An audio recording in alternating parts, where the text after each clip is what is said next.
On va changer de sujet. Si vous sentez l'âme de Robinson Crusoe ou d'un aventurier de Koh-Lanta, eh bien regardez bien le reportage qui va suivre. Notre journaliste a accompagné un groupe de jeunes Tourangelles lors d'un stage de survie.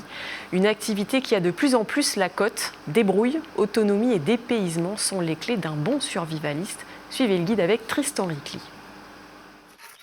En quelques minutes, grâce à cette pierre à feu, les premières flammes. Alors, doucement, hein. Faut vraiment pas étouffer. Voilà, vous remettez encore des brindilles entre les deux. C'est une fierté et on est assez content d'avoir réussi à allumer un feu.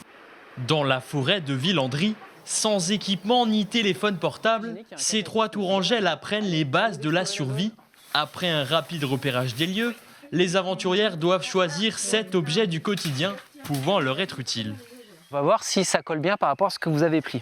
Donc ça va être effectivement utile, ça va vous permettre de transporter de l'eau, de la purifier, de cuire les aliments.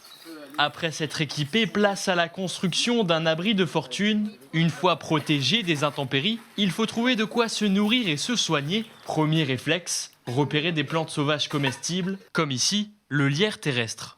C'est plutôt intéressant de savoir qu'en fait, tout autour de nous, même les plantes qu'on considère comme des invasifs, en fait, ils sont comestibles et on peut s'en servir dans la vie de tous les jours. Et d'avoir un petit peu conscience de son environnement, en fait.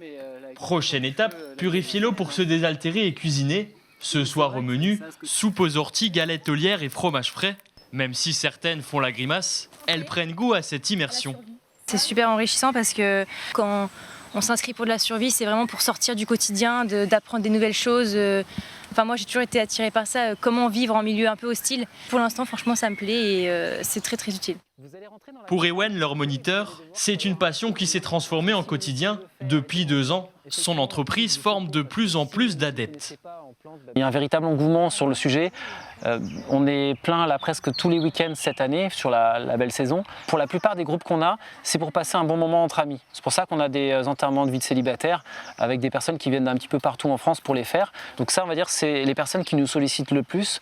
Dans un second temps, ça va être les entreprises également, pour tout ce qui est notamment lié au coaching.